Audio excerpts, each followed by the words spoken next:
11장 32절부터 36절까지 교독하겠습니다. 하나님이 모든 사람을 순종치 아니하는 가운데 가두어 두심은 모든 사람에게 긍휼을 베풀려 하심이로다. 깊도다 하나님의 지혜와 지식에 부요하며 그의 판단은 측량치 못할 것이며 그의 길은 찾지 못할 것이로다. 누가 주의 마음을 알았느뇨? 누가 그의 모사가 되었느뇨? 누가 주께 먼저 드려서 갚으심을 받겠느뇨? 다 함께요. 이는 만물이 주에게서 나오고 주로 말미암고 주에게로 돌아감이라. 영광이 그에게 세세에 있으리로다. 아멘. 창세기 2장 7절에서 하나님은 인간을 창조하실 때에 말씀하신 부분이 영, 혼, 육입니다.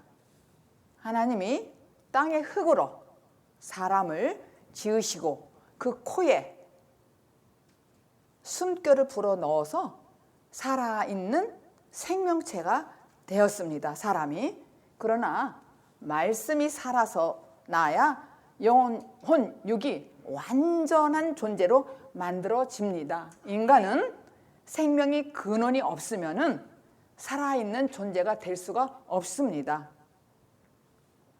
창세기 2장에 보면은 16장 10절에 보면은 자유를 주셨어요. 그렇게 하고서 우리에게 자유를 주셨는데 제일 처음에 우리에게 자유를 주신 것이 무엇이냐면은 에덴 동산에 있는 모든 과실은 너희가 임으로 먹어라 그랬어요. 그런데 하나님께서 명령하신 내용이 한 가지가 뭐냐면 너희가 에덴 동산에 있는 나무 열매를 먹지만 선악에서 나오는 지식의 나무는 먹어서는 안 된다. 왜냐하면 먹을 때는 너는 반드시 죽을 것이다. 그렇게 말씀하셨습니다. 말씀으로 살아가는 존재가 되어야 되는데 불순종해서 죄가 들어온 것입니다. 하나님께서 너희가 먹으면 정령 죽으리라. 그날에 육체는 죽지 않았지만 영은 죽었습니다. 그래서 그때부터 이 영이 딱딱하게 굳은 마음이 된 것입니다. 굳은 마음에 절대로 하나님의 말씀이 들어가지 않은 거예요. 교회를 오래오래 다녀도 마음이 굳은 사람은 이 말씀이 들어갈 수가 없다는 얘기예요. 말씀이. 그래서 그러므로 영광의 옷이 벗겨져 버렸습니다. 그들이 벗은 줄 알고 아담과 하와가 부끄러워서 숨었어요.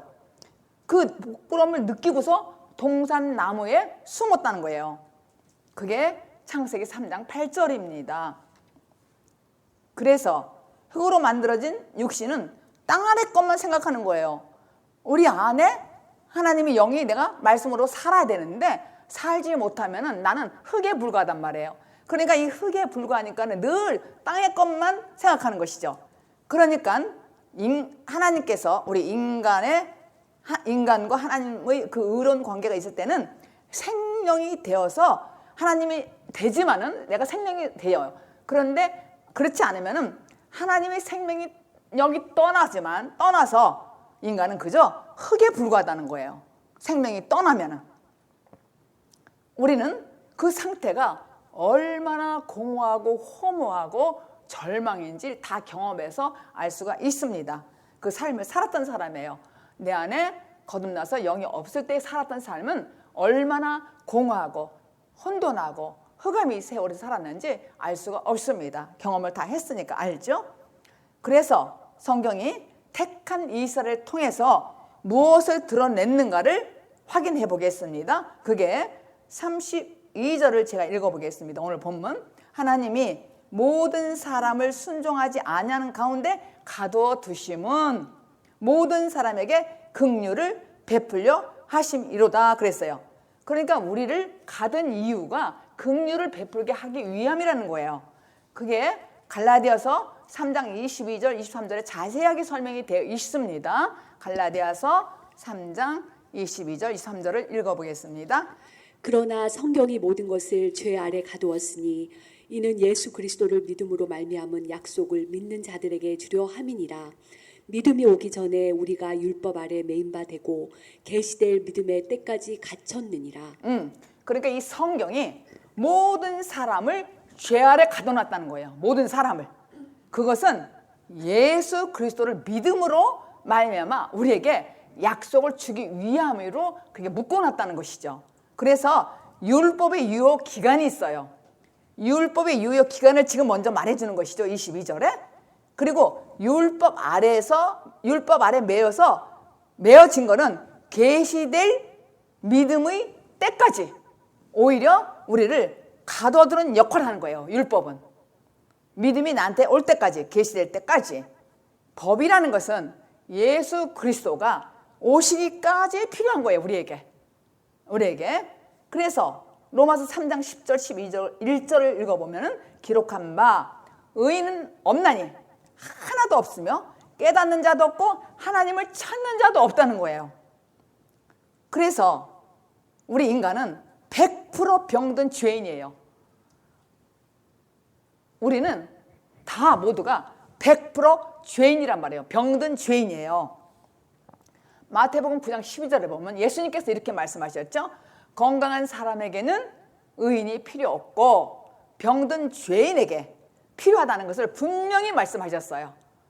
건강한 사람에는 의인이 필요 없어요. 병든 죄인에게 의사가 필요하다는 것이죠.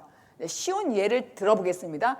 쉬운 예를 들을 때에 이 예가 나만과 엘리사 얘기인데 이 나만 장군이 나라고 생각해서 이 말씀을 이해하면 훨씬 쉽게 받아들이겠습니다.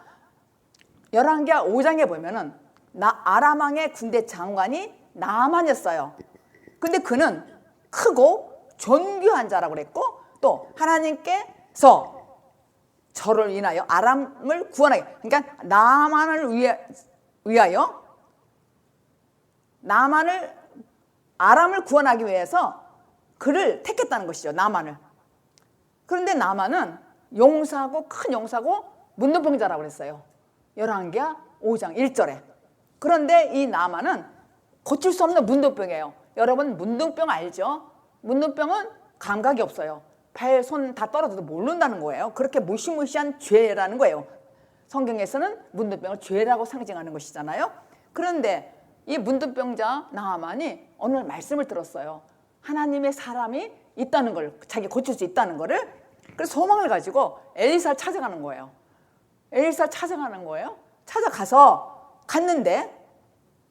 갔으면은 왜냐면 이 사람은 군대 장관이니까 얼른 나와서 엘리사가 맞이하고 안수해주고 따뜻하게 품어줘야 되는데 냉정하게 만나지 않았어요. 그리고 사자를 통해서 뭐라고 하냐면 너는 가서 요단강에서 7번에 물에 푹 잠그라 그랬어요.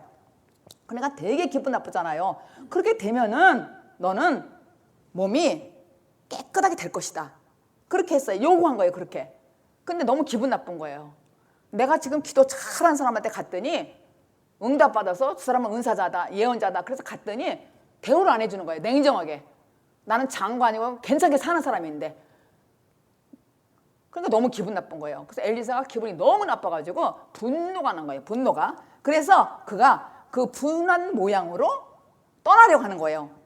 그러니까 그 밑에 있는 집사들이, 부하들이 뭐라 그러냐면은 아이고 여기까지 왔는데 정말로 그 선지자가 엘리사가 당신을 설마 큰일을 행하러 간 것도 아니지 않습니까? 그게 뭐가 그렇게 어렵습니까? 근데 우리가 은혜를 받으러 가면은 여러 가지 어려운 상황이 있는데 그 엘리사가 못 본 척했다는 거예요. 근데 기분이 되게 나쁘는 거야. 도로 나오려고 그러는 거예요. 그러니까 그 밑에 있는 그 부하들이 아니 큰일도 아닌데 뭐 그거 그냥 말 안 듣냐 한번 해보라 순종해보자 이렇게 권면하는 거예요. 권면하니까 그게 열왕기하 14장 하절이거든요. 그러니까 왜냐하면은 당신 이게 그 선지자가 깨끗해 하고 낫게 하려고 그러는데 뭐 한번 순종하지. 은혜를 받아왔으면 산에까지 왔으면은 끝까지 은혜를 받고 가지 왜 내려가려고 그러냐 이런 뜻이란 말이에요. 그래서 열왕기하 5장 14절을 읽겠습니다. 나아만이 이에 내려가서 하나님의 사람의 말씀대로 요단강에 7번 몸을 잠그니 그 살이 여전하여 어린아이의 살 같아서 깨끗하게 되었더라. 아멘. 그러니까 열왕기하 5장 시작이 하나님을 아는 사람이에요. 나만은. 그렇게 권면하니까는 뭐라고 하냐면은 내려가서 하나님의 말씀대로 요단강에 7번 들어갔다는 거예요. 그러니까 7번 들어갔다는 얘기는 무슨 의미가 있냐면은 이 성경의 내용은 전체적으로 그 자체가 영적 상징성이 있잖아요. 이 성경은 문자대로 써 있지만은 사실은 그 자체로 영적 상징성을 갖고 있습니다.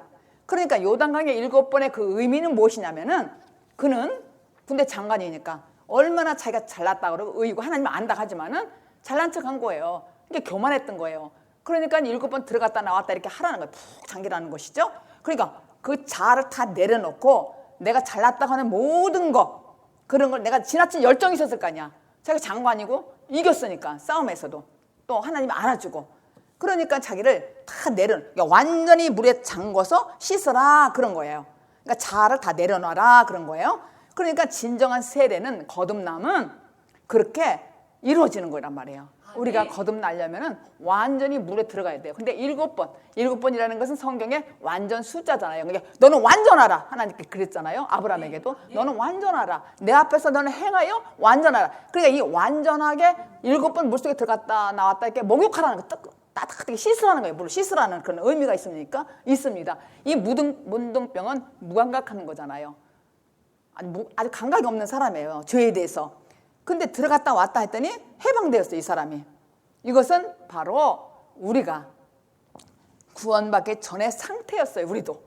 우리도 구원받기 전, 거듭나기 전에 문둥병 왕자와 똑같았단 말이에요. 그러니까 누가 무슨 말해도 내가 얼마나 강한지, 내가 얼마나 잘났고 내 의가 옳은지 누구 말도 듣지 않았어요. 그런데 7번 세례받았다는 것은 완전하게 됐다는 것은 무엇이냐면은 하나님 말씀에 순종해서 내가 내 옛사람, 내 자아를 완전히 버렸다는 거예요. 그러니까 옛사람이 십자가에 못 박혀 완전히 죽었다는 거예요. 그래서 죽었더니 내가 예수님과 함께 부활했다는 거예요. 그 상태가 지금 나만 장군이 이루어졌다는 거예요. 그래서 몸이 깨끗하게 됐다는 것이죠. 그래서 거기서 구원 받았어요. 그러니까 하나님이 가두셨다는 내용은 32절에 우리에게 긍휼을 베푸시는 계기가 되었다는 것이에요. 이것이 구원의 신비입니다. 구원의 신비, 아주 측량할 수 없는 구원의 신비입니다. 긍휼이라는 것은 받을 자격이 없는 자들에게 주어지는 하나님의 선물인 거예요. 선물. 그러니까 이 은혜가 우리 죄인들에게 나타나는 형태야. 그러니까 나는 죄로 인해서 망가지고 더러워진 인간의 모습을 그대로 하나님께 받아주시는 거예요. 내가 순종만 하면은, 내가 하나님의 하라는 대로 순종만 하면은, 내가 물에 7번 들어갔다 나왔다 하면은 완전하게 된다는 것이죠. 깨끗하게 돼. 내가 죄사함이 된다는 거예요. 깨끗하게. 그런데 이것을 긍휼이라는 거예요. 하나님께서 이 긍휼은 아무 대가도 없이 받을 자격 없는 사람에게 주는 것이 긍휼, 사랑이란 말이에요. 죄인들이 당연히 받아야 할 멸망을 막아주시는 거예요. 멸망을 막아주시는 것. 근데 어떻게 해요? 어떻게 막아줘요? 시편에 보니까 시편 103편 12절을 읽어보겠습니다. 동이 서에서 먼 것 같이 우리 죄가를 우리에게서 멀리 옮기셨으며 아멘. 그러니까 근본적으로 예수님에 의해서 내 죄사함은 어떤 한두 가지 잘못된 그 죄의 행동을 사해 주시는 것이 아니라 다 사해 준다는 거예요. 다 사해 준다는 거예요. 우리를 죄 없는 생명으로 다시 나게 하여서 다시는 죄 짓지 않는 사람으로 만드시는 것이 예수님은 영단번 구원이라는 거예요. 영단번. 영단번의 죄사함이란 말이에요. 아멘. 영단번. 그래서 동에서 서에서 먼 것 같이 시편 103편에 먼 것 같이 우리 죄가를 우리에게 멀리 옮기시다는 거예요. 그러니까 동에서 서는 너무 멀었는데 그렇게 영단번에 우리를 죄사함 해준다는 거예요. 영단번에. 그런데 그렇다면은 왜 우리는 예수님의 죄사함을 받았는데도 계속 자꾸 반복해서 죄를 짓고 또 입으로 회개하고 그렇게 하는가? 개가 토한 거 먹고 또 돼지가 물에 씻었는데 또 뒹굴고 더러운 건데 왜 그러는가? 이렇게 의문이 되잖아요. 이렇게 왜 반복적으로 그러는가? 그거는 내가 죄사함 받았다고 하지만은 사실은 죄를 다시 짓는 것은 무엇이냐면은 제대로 참 죄사함을 받은 게 아니라 우상 예수님을 믿은 그 죄사함이라는 거예요. 내가 여태까지 믿었지만 사실은 알고 보면은 나는 인간이 만든 우상 예수를 믿었다는 것이죠. 우상 예수는 뭐예요? 나 옳담, 내 행위, 열심히, 내 의로, 또 내 의로 전하는 말씀으로, 생명의 말씀으로 그게 예수인 줄 알고 믿었다는 얘기예요. 그러니까 뭐예요? 그렇게 되는 거예요. 참 예수가 아닌 인간이 만든 우상 예수를 믿었다는 거예요. 이거 깊이 여러분은 다 아실 거예요. 이렇게 말씀드리면은 아무리 교회를 다녀도 참 예수를 만나지 않고 우상 예수를 만난 그 인간은 그렇게 반복해서 죄를 짓고 회개하고 자꾸 이렇게 한다는 거예요. 이 말씀대로 사는 게 아니라 이 말씀대로. 그래서 올바른 거듭남을 됐다면은, 내가 올바로 제대로 됐다면은 다시는 죄를 짓지 않습니다. 아멘. 요한일서 3장 9절에 보면은 하나님께서 난 자마다 다시는 죄를 짓지 아니하리라 그랬어요. 아멘. 요한일서 3장 9절에 하나님께서 난 자는, 그러니까 하나님께서 나지 않은 자는 우상 예수를 믿다는 것이죠. 참 예수를 믿은 게 아니라 이때 깨닫고 이제 하나님을 찾아 회개하면은 예수님을 만나게 됩니다. 아, 내가 그동안 교회를 왔다 갔다 다리로만 그랬구나. 그리고 나는 길가에 앉았구나. 길가에 앉은 거는 도로 왔다 갔다 한다는 얘기 아니에요. 길가에 밭에 씨를 뿌린 거는. 그래서 내가 하나님을 찾아 회개를 하는 거예요. 진짜로. 그럼 내가 예수를 만나게 된다는 것이죠.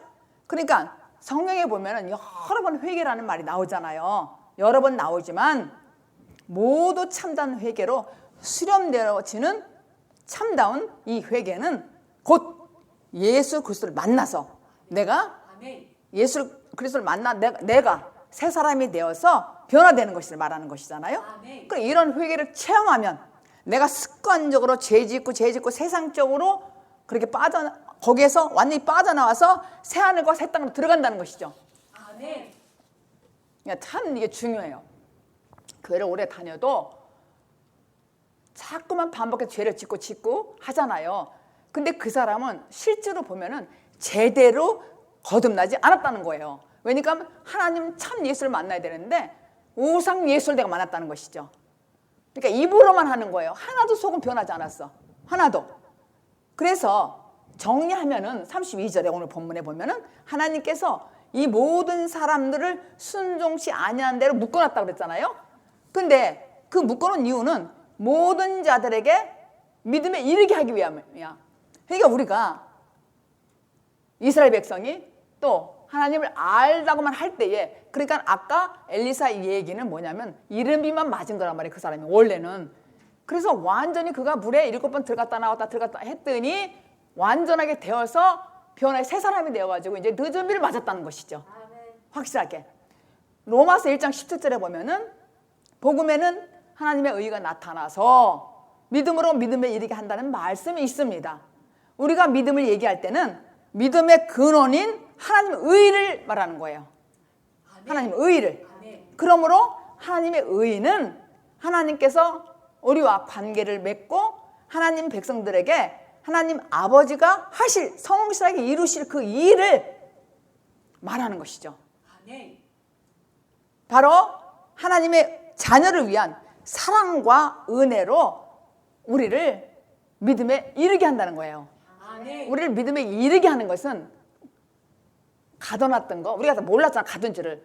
근데 율법 안에 있을 때는 우리가 가둬뒀다는 거예요. 근데 우리는 그때 몰랐어. 그런데 하나님의 사랑으로, 하나님의 은혜로, 하나님의 뜻이 우리를 믿음에 이르게 한다는 거예요. 가만히 생각하면은 그렇게 교만하고 인격적으로 부족하고 이런 나를 하나님께서 나를 사랑하시고 하나님을 의지했더니 구원해 주시고 거듭나게 해주시고 나를 새하늘과 새 땅에 임하게 하셨다는 얘기입니다. 그게 믿음에 이르게 했다는 거예요. 그러니까 믿음의 출발점은 뭐예요? 이른비잖아요. 파종, 그러니까 그러니까 파종 시기에서 내가 자라잖아요. 이렇게 자라. 그러면 도착점까지 오잖아요. 그 도착점은 늦은 비잖아요. 그러니까 제일 처음에 믿음의 출발점은 이른비, 도착점은 늦은 비, 도착점은 곡식이 열매가 다 맺어지는 때, 그거예요. 앞으로는 여러분들이 많은 분들에게 곡식의 열매를 맺을 수 있는 이른비를 촉촉히 적시는 그런 상황, 그런 일을 하셔야 된다는 거예요. 왜? 우리가 하나님의 사랑을 받고 새 사람이 됐고 새 하늘과 새 땅이 내 안에 오셨으니까 그렇게 해야 된다는 것이요. 그런데 이 늦은 비는 언제까지요? 예수 그리스도가 오실 때까지 그랬어요. 그 믿음이 나한테 올 때까지. 그러니까 이렇게 말하면 저 눈에 보이는 하늘에서 구름 타고 주님이 오시는가 보다 이렇게 생각들 했단 말이에요. 근데 그게 아니라는 거예요. 그게 아니라 이것은 여러분 안에 임한다는 거야. 여러분 안에 영혼 육 안에 거룩한 영광이 임해서 나는 거룩한 부활체가 된다는 거예요. 아멘. 할렐루야. 저기서 오는 게 아니야. 아멘. 아멘. 내가 새 사람이 돼서 내 안에 영혼 안에 영광이 온다는 거예요. 근데 그 영광이 뭐예요? 부활체. 아멘. 이렇게 된 사람은 실제로 죄를 짓지 않는다는 거예요. 아멘. 근데 이 얘기를 하면은 어떤 인간이 그런 말에 죽을 때까지 성화해야지. 이게 아니라는 거야. 요한일서 3장 9절에 그랬잖아요. 죄를 짓지 아니하니라 그래. 그러니까 실제로 그렇게 하면 그렇다는 얘기죠. 이 말씀대로 하면은 예수 그리스도와 같은 몸으로 내가 이루어진다는 거예요. 계속 지금 로마서는 바울은 계속 이렇게 말하는 거예요. 계속. 이것이 복음이에요. 아니 복음이 아이고 오늘 죄 졌다가 내일 또 회개 이렇게 하겠어요? 얼마나 그 힘들게 그 생활을 우리가 율법 아래서 했어. 얼마나 그게 고달프고 험하고 공허한지 우리 다 알았다니까요. 그 일을 계속 하겠냐 이거예요. 믿음이 계시가 될 때까지라는 거예요. 그거는 율법 아래 가둬놓은 것은 믿음이 그리스도가 나한테 올 때까지 계시됐다는 거예요. 계시. 그래서 놀라운 것은요. 이방인들이 이것을 받았다는 거예요. 맨 처음에 어떻게 했어요? 하나님께서 이스라엘 나라를 선택해서 이 복음을 주셨는데 그들이 거부했잖아요. 거절했잖아요. 그래서 온 세상에 퍼졌다니까요. 그런데 그리고 불순종한 이스라엘에게 다시 갔어요. 근데 그 복음이 들려지는 이방인에게 갔어요. 또 어떻게 왔어요? 하나님이 모든 자들에게 묶어놨다고 하는데 그 이유는 은혜를 다 풀어주기 위해서 하셨다는 거예요. 그러니까 우리가 냉정히 생각해 보면은요, 이 율법은 몽학 선생이 우리를 이끌어내는 거예요. 몽학 선생은 가정교사잖아요. 그러니까 가정교사가 나를 율법으로 이끌어간다는 거예요. 그러니까 율법 아래 있을 때는 내가 이렇게 살면 안 되지? 왜 이렇게 내가 허무할까? 내가 왜 이렇게 공허할까? 내가 이렇게 캄캄하지? 나는 왜 이렇게 어렵지? 이렇게 자꾸만 이렇게 불평불만하고 묶여 있어서 그렇다니까요. 그런데 그거는 하나님의 뜻이 그 기간을 하나님이 만들어 놨단 말이에요. 그 기간을 언제까지? 그리스도 믿음이 올 때까지. 아멘. 그러니까 이른비를 다 맡고 있다 보면은 나중에 언제는 나에게 완전히 알고로 만들 때까지라는 얘기죠. 그때 들어가는 거. 또 잘하는 거잖아. 이른비 잘해가지고 알고 이렇게 될 때에 난 늦은 비야. 그럼 열매를 맺는 거잖아요. 그러면 내가 어떻게 되는 거예요? 은혜 안에 내가 있는 것이죠. 아멘. 은혜 안에. 그래서 완전 나는 부활체가 되고 그리스도의 사람이 된다는 것이죠. 아멘. 그리고 사람이 그러므로 구원은 측량할 수 없는 신비한 은혜예요. 아멘. 이게 얼마나 신비한 은혜예요 우리에게. 아멘. 아니 우리 같은 사람이 나 같은 사람이 세상에 이 은혜를 주시다니 나를 구원해 주시다니 나를 거듭나게 해주고 날 새하늘 땅 부활체로 만든 이 은혜가 얼마나 감사한지 이 은혜가 정말 측량할 수 없는 신비한 은혜란 얘기죠. 측량할 수 없는 은혜. 3절을 읽어보겠습니다. 본문 33절. 깊도다 하나님의 지혜와 지식에 부요하며 그의 판단은 측량치 못할 것이며 그의 길은 찾지 못할 것이로다. 아멘. 그 신비를 우리의 지식으로는 다 이해할 수 없어요. 이 신비를 어떻게 이해할 수가 있습니까? 이 순종의 역할과 불순종의 역할과 그동안 불순종의 역할이 돌고 돌면서 이 구속사를 한 치 오차도 없이 이뤄가는 것이 하나님의 지혜와 지식이라는 거예요. 부유함이라는 거예요. 그러니까 우리는 측량할 수 없죠. 아니 지금 생각해봐요. 어머 내가 여기까지 왔네. 이렇게 이건 한 치 오차가 없어. 하나님이 하시는 일은. 어떻게 내가 이 여기까지 오고 또 어떻게 내가 구원받고 내가 어떻게 이렇게 변화의 새 사람이 됐고 부활체가 됐고 영광에 이르게 됐을까? 이거는 정말 측량할 수 없는 신비한 은혜라는 얘기죠. 할렐루야. 측량할 수 없는 은혜예요. 측량할 수 없는 신비한 은혜. 아멘. 할렐루야. 그래서 그 깊은 사랑에 주님의 깊으신 그 사랑이 너무 오묘해서 우리는 상상할 수 없어서 입을 다물 수밖에 없어요. 그러니까 가만히 보면 그리스도 안에서 완전히 거듭나고 부활체가 된 사람은 말이 없잖아요. 어디서 맞은 것 같이. 우리 동생이 저한테 언젠가 남동생이 누나는 한 대 얻어맞은 것 같아. 내가 그렇게 변호사라고 제 별명이 변호사. 그렇게 말을 많이 했는데 어느 날부터 말이 없는 거예요. 그리고 왜 말이 없나? 하나님께 두 번째 저기 음성을 줬다 그랬잖아요. 너와 관계없는 사람에 네가 괜히 간섭하면은 사나운 귀를 만지는 거다. 잠언서 26장. 그때부터 그건 내가 하려고 하는 것이 아니라 주님이 그렇게 말을 쓰잘데없는 말을 안 하게 돼요. 그래서 입이 닫는 거야. 근데 나중에 보니까 할 말을 또 해야 되잖아요. 할 말을 해야 통하고 교제가 되는 거잖아. 하나님과 우리와 교제가 돼야만 주님의 마음을 내가 알 수가 있는 거잖아요. 하나님이 하라만 하고 하지 말라면 하지 말아야 되니까 주님 뜻 가운데 사는 것이니. 그러니까 그 기쁜 사랑에 입을 다물 수밖에 없어요. 말할 수 없는 거야. 그게 측량할 수 없는 신비한 은혜라는 것입니다. 그래서 하나님의 판단과 하나님의 기쁜 사랑은 뭘로 연결되냐면 오직 십자가예요. 오직 십자가. 오직 십자가. 요한일서 4장 11절을 읽겠습니다. 요한일서 4장 11절. 사랑하는 자들아, 하나님이 이같이 우리를 사랑하셨은즉 우리도 서로 사랑하는 것이 마땅하도다. 그러니까 이같이 하나님이 우리를 이렇게 사랑했다는 거예요. 하나님이 이같이 우리를 사랑하셨은즉 우리도 서로 사랑하는 것이에요. 그게 마땅하다는 거예요. 그게 마땅하다는 거야. 그러니까 사실은요, 우리가 사랑하는 관계가 어떻게 보면 그 피로 나는 육체 그 형제보다 더 사랑할 수가 있다는 얘기야. 왜냐하면은 하나님이 이같이 우리를 사랑하셨어. 그러니까 이같이라는 말은 무엇이냐면 그것은 예수님을 통해서 우리에게 하나님께서 사랑을 주셨다는 거예요. 우리를 살리셨다는 거예요. 우리를 살려서 하나님의 사랑으로 우리를 살리셨다는 거예요. 내가 하나님의 사랑이 아니면 내가 어떻게 살아요? 그냥 이렇게 살다 그냥 죽고 지옥 가겠지. 그냥 살다가 알지도 못하고 지옥 가는 거야. 그래서 우리가 저 하늘나라를 이렇게 바라보는 게 아니라 내 안에 주님이 임하시면은 내가 살아났잖아요. 내가 천국이니까 죽으면 천국 가잖아요. 근데 이걸 모르면 내가 천국 갈지 지옥 갈지 모르잖아요. 임하지 않았으면은 이것이 우리를 하나님이 사랑하는 방식이고 또 우리 또한 그런 방식으로 서로 사랑하라는 거야. 서로 사랑하라는 거. 그것이 마땅하대요. 이게 서로 사랑하는 것이 주님이 나를 먼저 사랑했으니까 나도 그 방식으로 다른 사람을 사랑하는 것이에요. 이게 마땅하다는 것입니다. 이것은 우리가 형제들에게 예수 그리스도 전해야 되겠죠. 그게 형제를 사랑하는 것이지 어떻게 입 다물고 있어요. 저 사람 지옥 가게 생겼는데. 얘기를 해야지. 얘기를 해야 될 거 아니에요. 사랑을 받고 또 산자를 만들어야 될 거 아니야. 영적으로 죽었잖아요. 모든 사람은. 말귀를 못 알아듣잖아요. 마음이 딱딱해서 굳어서. 근데 살려야 되잖아. 그게 마땅하대요.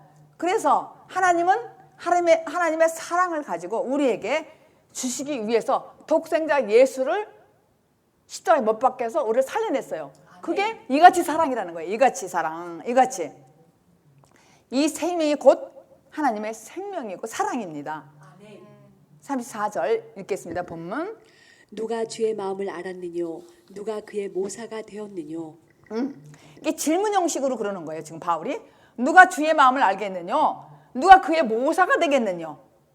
근데 이거는 사실은 이사야서 40장에 인용한 내용이거든요. 그게 고린도전서 2장 16절에서 이렇게 말합니다. 누가 주의 마음을 알아서 주를 가르치겠느냐? 그러나 우리가 그리스도의 마음을 가졌느라 그래요. 가졌느라. 아니 우리 중에 누가 주님의 마음을 가져서 안다고 주님을 가르치겠냐 이거예요. 감히. 근데 놀랍게도 예수 믿는 사람 중에도 이런 사람이 있어요.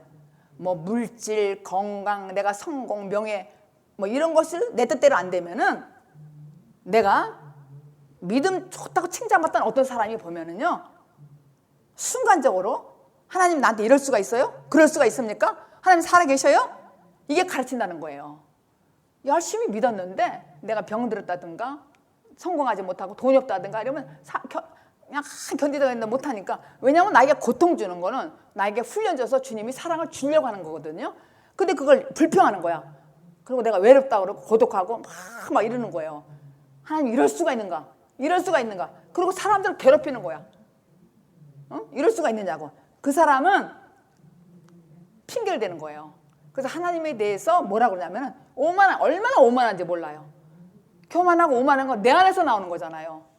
거듭나지 않은 사람들은 마음이 악하고 교만하고 오만하고 이렇잖아요. 그러니까 오만한 마음에서 하나님 이럴 수가 있느냐? 왜 이럴 수가 있냐? 내가 왜 이렇게 이럴 수가 있어? 너 사랑하니까 그렇지. 사랑해서 구원시키려고 그러는 거예요. 그런데 우리가 그리스도의 마음을 가졌다면은 그의 모사가 되는 사람은 성경을 읽고 그대로 살려고 하는 사람이에요. 그대로. 그래서 35절에 누가 주께 먼저 드려서 갚으심을 받겠느냐 그랬어요. 로마서 11장 35절은 욥기서 35장 7절과 41장 11절에 있는 말씀이에요. 하나님은 이렇게 말씀하십니다. 연결해서 읽겠습니다. 내가 의로운들 하나님께 무엇을 드리겠으며 그가 내 손에서 무엇을 받으시겠느냐? 누가 먼저 내게 주고 나로 갚게 하였느냐? 온 천하에 있는 것이 다 내 것이니라. 아멘. 그렇잖아요. 하나님이 뭐가 부족해서 그런 행함을 받고 그에 대해 갚을 의무가 지겠습니까? 이 뜻이에요. 7절에 35장 7절에 욥기서 하나님 뭐가 부족해요? 다 가지셨다 그랬다. 욥기 41장 11절을 보니까 온 천하가 다 내 것이라 그랬어. 하나님 거. 이 세상 모든 것이 온 천하가 하나님 거래요. 하나님 뭐가 부족해서 뭘 달라고 하겠냐 이거예요. 우리가 하나님께 헌금했어요. 또 헌신했어요. 봉사했어요. 열심히 수고했어. 그럼 하나님 나한테 복을 줘야 되는 거 아닙니까? 당연한 거 아닙니까? 이건 아니라는 것이죠. 그렇게 할 사람이 또 어디가 있겠어요? 그건 아니라는 거예요. 왜냐하면 하나님께서 다 이 세상에 온 천하가 다 하나님 것인데 뭐가 부족해서 내가 너에게 뭘 달라고 하냐? 그러니까 우리가 헌금하는 건 뭐예요? 하나님 물질에 우리가 마음에 가는 곳이 물질이 가잖아요. 내가 하나님을 사랑 의지하면 마음이 가는 곳 물질이 간다 이거야. 그러면은 우리가 아까워서 드려요? 하나님께 드리는 건 아까워 드리는 사람 없단 말이에요. 하나님께 드리는 거는 이 교회를 운영하고 모든 거를 하나님 일을 하기 위해서 드리는 거 아니에요. 하나님이 뭐가 부족하냐? 하나님 다 주신다는 거야. 하나님 마음에 들으면은 내가 너에게 다 주시겠다는 거야. 내가 뭐가 부족해서 너희들에게 뭐 갚으라 그렇게 하겠냐 이거예요. 이런 뜻이에요, 이 말씀이. 그래서 욥은 하나님을 경외하여, 예를 든다면 욥이라는 사람은요, 하나님의 경외하고 의롭고 어떤 명령이든 다 들었던 순종했던 사람이에요. 그런데 그는 엄청난 고난을 겪었어요. 인간이 겪을 수 없는 아주 총체적인 고난을 다 당한 사람이에요. 재산을 다 잃었지, 자식이 다 죽었잖아요.